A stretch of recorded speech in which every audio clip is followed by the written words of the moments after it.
570 খ্রিস্টাব্দ মক্কার পার্শ্ববর্তী ইয়েমেনের শাসক আব্রাহা তার রাজধানী সানাতে কাবার অনুরূপ ধর্মীয় স্থাপনা নির্মাণ করেন।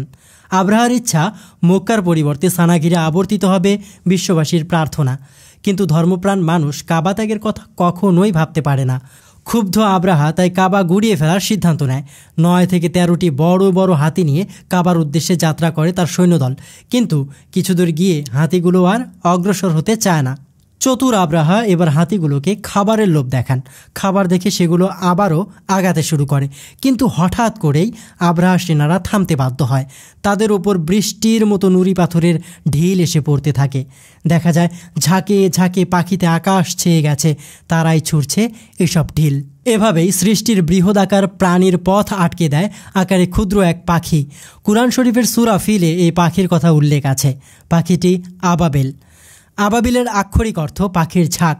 অনেকে তাই একে নির্দিষ্ট কোনো পাখি মানতে নারাজ। তবে বেশিরভাগ ক্ষেত্রে সোয়ালোকেই বলা হয় কুরআনের সেই আবাবিল। তবে সোয়ালো বা আবাবিল যে নামেই ডাকা হোক না কেন, তাতে এদের রহস্য কিন্তু মোটেও কমবে না। একসময় পশ্চিমাদের ধারণা ছিল শীতকালে আবাবিল পাখি চাঁদে চলে যায়। অনেকে ভাবত শীত এলে তারা নদীর তলদেশে ঘুমিয়ে পড়ে। আবাবিল নিয়ে গ্রিক এমনকি রোমান পুরাণ কথাতেও বহু কাহিনী পাওয়া যায়। আবাবিল বা সোয়ালো পাখিটি ইউরোপে বার্ন সোয়ালো বা গোলাঘরের পাখি হিসেবেও পরিচিত। প্রজাতি অনুযায়ী এদের আচরণের পার্থক্য দেখা যায়। আবাবিলের অনেক প্রজাতি গাছের কোটর, গোলাঘর, আস্তাবল ইত্যাদি জায়গায় বাসা বাঁধে। সাধারণভাবে এরা জলাভূমির কাছাকাছি থাকতে ভালোবাসে। এছাড়া ইউরোপ ও আমেরিকার পাখিগুলো পরিযায়ী। শীত পড়লে এরা দীর্ঘ পথ পাড়ি দিয়ে উষ্ণ অঞ্চলে আসে। তবে পশ্চিম ও দক্ষিণ আফ্রিকার মতো উষ্ণ অঞ্চলে আবাবিলরা জন্মস্থানেই কাটিয়ে দেয়। শীতকালে বাংলাদেশে পরিযায়ী আবাবিল পাখির দেখা মেলে। খাল, হাওর, জলাশয় কিংবা ফসলের ক্ষেতের উপর উড়ন্ত অবস্থায় তাদের ছোট ছোট পোকা শিকার করতে দেখা যায়। প্রচলিত আছে এই পাখিরা নাকি কখনোই মাটিতে নামে না। উড়তে ভালোবাসলেও তারা যে কখনোই অবতরণ করে না এমন নয়। পরিযায়ী পাখিগুলো প্রতি বছরই শীত শেষে তাদের ঘরে ফিরে যায়। বহু বহু বছর ধরে আবাবিল পাখিকে বসন্তের আগমনের প্রতীক হিসেবে দেখেছে পশ্চিমারা। আবাবিলের আচরণ দেখে আবহাওয়া কেমন যাবে তা নির্ধারিত হতো। পাখিরা মাটি থেকে কাছাকাছি ওড়ার অর্থ বৃষ্টি হবে। তারা উঁচুতে উঠছে মানে আবহাওয়া ভালো। অবশ্য বিষয়টি স্রেফ প্রচলিত বিশ্বাস নয়।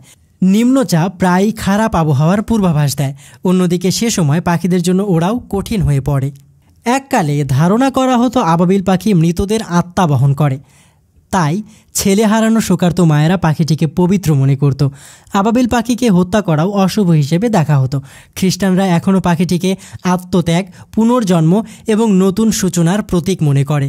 ইংল্যান্ডে শ্রমজীবী মানুষের প্রতীক হিসেবেও এই পাখির চিহ্ন ব্যবহার করা হতো। নাবিকদের জন্য আবাবিল পাখির ট্যাটু বিশেষ অর্থ বহন করত। সাধারণত কোনো নাবিক 5000 নটিক্যাল মাইলের বেশি ভ্রমণ করার পর তাদের অভিজ্ঞতার নিদর্শন হিসেবে এই ট্যাটু অঙ্কন করত।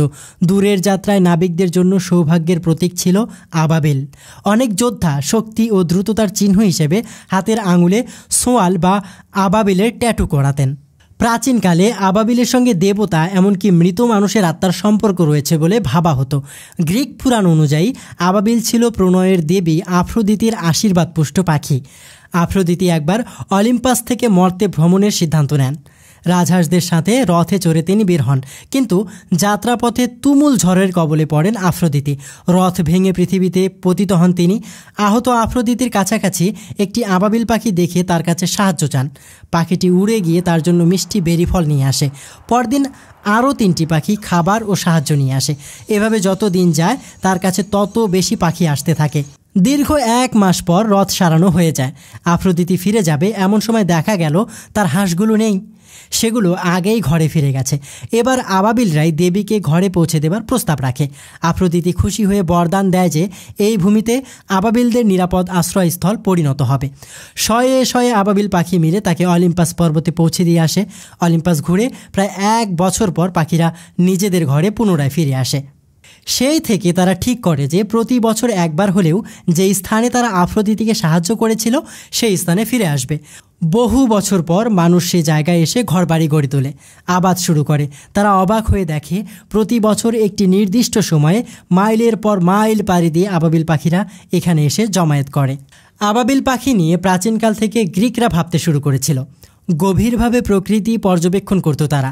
সাধারণভাবে তারা ধারণা করেছিল শীত আসলে পাখিরা দূরে কোথাও চলে যায়, কিন্তু কোথায় যায় সে সম্পর্কে তাদের কোনো ধারণা ছিল না। মিশরে যেহেতু পাখিগুলো সারা বছরই থাকতো, তাই তারা ধারণা করেছিল পাখিগুলো কোনো উষ্ণ অঞ্চলে যাচ্ছে। কিন্তু সমস্যা শুরু হয় অ্যারিস্টটলকে নিয়ে। তিনি কাঠামোগত পদ্ধতিতে প্রকৃতিকে বোঝার চেষ্টা করেছিলেন। পাখিদের গভীরভাবে পর্যবেক্ষণের ভিত্তিতে হিস্টোরিয়া অ্যানিমালিয়াম বইতে তিনি লেখেন, শীতকালে পালকহীন অবস্থায় কিছু পাখিকে গাছের কোটরে পড়ে থাকতে দেখা যায়। বিষয়টি থেকে তিনি সিদ্ধান্ত নেন যে উষ্ণ অঞ্চলের কাছাকাছি থাকা পাখিগুলো দেশান্তরী হয়। অন্যদিকে যেসব পাখি উষ্ণ অঞ্চল থেকে দূরে থাকে তারা শীতকালে গাছের কোটরে বা এমন জায়গায় আশ্রয় নিয়ে পুরো শীতকাল হাইবারনেশন বা শীতনিদ্রায় কাটিয়ে দেয়। 1680 সালের দিকে ইংরেজি শিক্ষাবিদ চার্লস মার্টন দাবি করেন শীতকালে আবাবিল পাখি চাঁদে চলে যায়। শীতকালে আবাবিলদের দেখা যায় না তা সকলেই জানত, কিন্তু সে সময় তারা কোথায় যায় এই বিষয়ে কারো কোনো ধারণা ছিল না। মার্টন পাখিদের অনেক অনুসন্ধান করেও খোঁজ না পেয়ে এই তত্ত্ব দেন। তিনি ধারণা করেন পাখিরা এমন জায়গায় যায় যেখানে তাদের খুঁজে পাওয়ার সাধ্য মানুষের নেই। এমন ধারণা থেকে তিনি পাখিদের চাঁদে যাওয়ার তত্ত্বটি দিয়েছিলেন। মার্টনের প্রায় 70 বছর আগেই গ্যালিলিও চাঁদে পাহাড় ও সমুদ্র খুঁজে পাওয়ার দাবি করেন। সম্ভবত তিনি ফ্রান্সিস গডউইনের 1638 সালে প্রকাশিত the man in the moon উপন্যাসও পড়েছিলেন। উপন্যাসটিতে চাঁদে গিয়ে এক ব্যক্তি ঝাঁকে ঝাঁকে পাখির দেখা পান।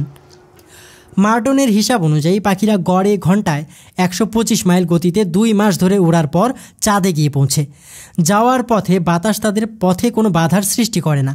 গ্রীষ্মকালে তারা শরীরে বাড়তি মেদ সঞ্চয় করে রাখে এবং চাঁদে গিয়ে বেশিরভাগ সময়ই ঘুমিয়ে কাটিয়ে দেয়। সেখানে কেবল শীত পড়লেই তারা ঘুম থেকে পুনরায় জেগে ওঠে। জল ভালোবাসে বলেই নদী বা হ্রদ ঘিরেও আবাবিলকে নিয়ে বিভিন্ন গল্প আছে। লোককথায় আছে আবাবিল পাখি হ্রদে রাত কাটায়। অনেকে নদীর তলদেশ থেকে পাখিকে উঠতে দেখেছেন বলেও দাবি করেন। স্যামুয়েল জনসন তো জোর দিয়েই বলেছিলেন সোয়ালো নিশ্চিতভাবেই পুরো শীতকাল ঘুমিয়ে কাটায়, তবে তা নদীর তলদেশে। 19 শতকে গিয়ে অবশেষে আবাবিলের রহস্য উন্মোচিত হয়। ভারতে ব্রিটিশদের শাসন জোরদার হতে শুরু করে। ফলে এই অঞ্চলে অতিথি পাখি হিসেবে আসা আবাবিলদের দেখে তাদের পরিযায়ী আচরণ সম্পর্কে নিশ্চিত হন পাখি বিশারদরা। 1864 সালে আলজারনন চার্লস সুইনবার্গ আত্মবিশ্বাসের সঙ্গে জানান যে শীতকালে সোয়ালো উষ্ণতার খোঁজে দক্ষিণে পাড়ি দেয়। তবে আবাবিল কীভাবে পৃথিবীর আরেক প্রান্তে যাওয়ার পথ খুঁজে পায় তা এখনও ধাঁধার মতোই। ধারণা করা হয় পৃথিবীর চৌম্বক ক্ষেত্রের সাহায্যে ম্যাগনেটোরিসেপশনের মাধ্যমে তারা গতিপথ চিনতে পারে। তবে এই বিষয়েও বিস্তারিত কিছু জানা যায় না। অনেকে ধারণা করেন তাদের চোখে বিশেষ স্নায়বিক ক্ষমতা আছে, আবার অনেকের মতে এর সঙ্গে শ্রবণ ক্ষমতাও সম্পর্কিত। কয়েক শত বছরের বিতর্কের পরেও আমরা বিস্তারিত কিছু জানতে পারিনি আজও। আর তাই এই পাখি নিয়ে শার্টল স্মিথের মতো আমরাও দীর্ঘশ্বাস ফেলে বলতে পারি, হায় আমরা কত কম জানি। প্রকৃতি রহস্যের ঘোমটার আড়ালে তাকে ঢেকে রেখেছে।